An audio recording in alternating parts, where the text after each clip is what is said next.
Hello everyone, welcome to Sister Room. हूँ तो मैं हूँ खदीजा, आशु की सिस्टर, और मैं स्टार्ट कर रही हूँ एक मोरल स्टोरी सीरीज़ जो उसका पार्ट 1 है। हमारी सारी सीरीज़ के सारे एपिसोड देखते हुए जाना, बहुत इंटरेस्टिंग सीरीज़ है और मज़ा भी आएगा। सब्सक्राइब भी कर दो यार। ऐसे सिस्टर रूम हूँ। सो एक बार की बात है, एक बकरी अपने 7 बच्चों के साथ रहती थी। उसके बच्चे खेलते थे, बहुत अच्छे से रहते थे, लेकिन बकरी को एक चिंता रहती थी कि उसके बच्चे को कोई ले जाए, क्योंकि उस जंगल में बहुत से भेड़िए रहते थे। तो वो अपने बच्चों का बहुत अच्छे से ख्याल रखती थी। एक दिन बकरी बाहर कुछ वो लेने गई और उसके बच्चे खेल रहे थे। सो उसने जब फल तोड़े तो उसके बच्चे बहुत मज़े से खेल रहे थे, लेकिन उसको ये चिंता सताती थी कि कोई भेड़िया उसके बच्चों को ले ना जाए। उसको वो भेड़िया याद आता था। तो एक दिन उसको एक आइडिया आया। उसने कहा कि मैं बाहर जा रही हूँ और तुम अपना गेट बंद कर लेना। ऐसा ही हुआ। अगले दिन बकरी बाहर जा रही थी, लेकिन उसके बच्चों ने उसे रोका और उन्होंने कहा कि माँ, आप जा रही हैं तो हमें पता कैसे चलेगा कि आप कब आ रहे हो। बकरी ने कहा कि मैं ये वाला गाना गाऊंगी, सुन लेना ये वाला गाना और फिर गेट खोल देना। ठीक है माँ, बच्चों ने कहा। अब सुनिए ये वाला गाना। और लेकिन छोटे बच्चे ने कहा कि कैसा गाना? तो उसने वो गाना सुनाया। सुनो। टम टम टम टम टम टम टम टम टम, मम्मी आई खाना लेके आई आई आई। बच्चे डांस करने लगे, मम्मी आई खाना लेके आई। बकरी ऐसा ही गाना गाती रही। फिर बच्चे ने कहा, जी माँ, आप जब ये वाला गाना गाएंगी तभी हम गेट खोलेंगे। बकरी चली गई, लेकिन भेड़िया जो कि पास की खिड़की सब सुन रहा था, उसने वो गाना भी सुन लिया था और उसके दिमाग में एक आइडिया आया कि क्यों ना इन बच्चों को खा लिया जाए, ये वाला गाना गा के और गेट खोल के फिर मैं इन सारे बच्चों को ले लूँगा। वो फटाफट गया और उसने बड़ी कॉन्फिडेंस से गेट खटखटाया और वही सेम गाना गाया, मम्मी आई खाना लेके आई। लेकिन उसकी आवाज़ इतनी बेसुरी थी कि मतलब मम्मी की थी नहीं। बच्चों ने कहा मम्मी आ गई, मम्मी आ गई, लेकिन उनको आवाज़ बहुत बुरी लग रही थी वो। तो फिर सबसे जो बहन थी उसने कहा कि मम्मी आ गई, शायद हमें गेट खोलना चाहिए। लेकिन छोटे भाई ने कहा नहीं, हमारी मम्मी की आवाज़ इतनी बेसुरी नहीं है, हमारी मम्मी तो बहुत मीठा गाती है। तो फिर उन्होंने कहा हाँ छोटू, तुम सही बोल रहे हो। तो उन्होंने कहा वो हमारी मम्मी नहीं हो सकती, हमारी मम्मी की आवाज़ तो बहुत मीठी है। तो उन सब ने को पता चल गया कि वो कोई और है, हमारी मम्मी नहीं।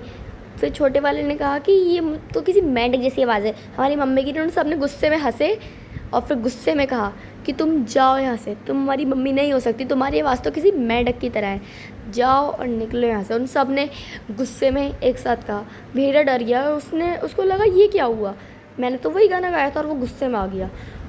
उसने सोचा कि चलो शहद खाया जाए। फिर उसने बच्चे ने कहा चलो तुम जाओ यहाँ से। वो इतना गुस्से में आ गया कि वो पागल हो गया, लेकिन उसने समझदारी से काम लिया और उसने सोचा कि मैं कोई शहद खा लेता हूँ, फिर मेरी आवाज़ उनकी मम्मी की तरह हो जाएगी। तो फिर भेड़िया ने पूरे जंगल में शहद ढूंढा, उसको शहद कहीं पर भी नहीं मिला। सब्सक्राइब कर दो हमारी सीरीज़ को। ओके, अब स्टार्ट करते हैं। तो वो हर जगह ढूंढता रहा, लेकिन उसकी नज़र पड़ी एक बाजू वाले पेड़ पे। उसको पता चला कि वहाँ पे एक पेड़ भी है। वो उस जगह पे गया, उसने वो पेड़ के ऊपर चढ़ा। उसको बहुत सारी मधुमक्खियाँ दिखी, इसलिए वो डर गया, लेकिन उसने किसी तरह हिम्मत करके शहद खा लिया और अब वो फिर से वहाँ पे गया। फिर उसने कहा क्या था वो डायलॉग, हाँ, आई आई मम्मी खाना लेके आई, आई मम्मी खाना।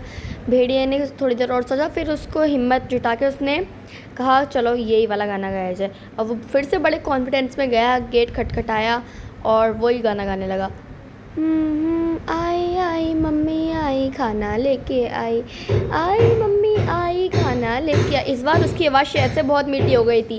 तो बच्चे गाना सुन के डांस करने लगे। वो बहुत अच्छे डांस कर रहे, भेड़िया गाना गाया जा रहा था। फिर भेड़िया ने कहा कि गेट खोलो फटाफट।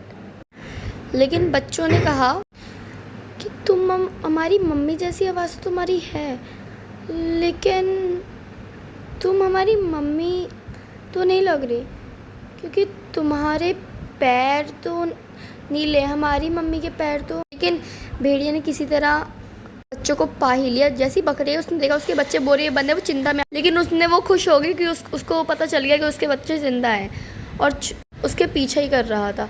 तो वो अपने बच्चे को देख के इतना खुश हो गई। और फिर छोटा वाला बच्चा आया, उसका एक भारी सा पत्थर लिया और उस बोरी में डाल दिया, जिससे बोरी का वजन बढ़ जाए। उस बच्चे को देखे बाकी सब बच्चों ने एक एक करके अपने सारे पत्थर डाल दिए इतना वजन बढ़ाने के चक्कर में। फिर बकरी ने बोरी बंद कर दी और वो लोग यहाँ से चले गए। भेड़िए की जब आँख खुली, वो लोग झांकने लगे। भेड़िए की जब आँख खुली तो उसने सोचा बहुत ज़्यादा टाइम हो गया है, चलो अब अपने घर पे चलते हैं और स्वादिष्ट स्वादिष्ट नन्हे नन्हे बच्चे खाते हैं। अब वो भेड़िया अपने घर की ओर निकल गया और उसको इतना वो आ रहा था, लेकिन उसे बहुत भारी लग रहा था। उसने कहा ओह कितने भारी हैं ये बच्चे, इतने भारी बच्चे। फिर वो किसी तरह वो लेके गया, लेकिन उनको वो बच्चे बहुत ही भारी लग रहे थे। वो पूरे रास्ते पर यही कहता रहा कितने भारी हैं बच्चे। वो बहुत थक गया, भेड़िए से एक कदम भी नहीं चला जा रहा था। वो रुक रुक के चल रहा था, लेकिन आखिरकार जब वो आगे को बढ़ा, तालाब में डूब गया। और बकरी और उसके 7 बच्चे देख के बहुत हंस रहे थे। अब ये इस कहानी से हमें सीख मिलती है कि लालच का फल हमेशा बुरा होता है। और लालच ना करें, मेहनत करें और सावधान रहें। Subscribe SSS Drew.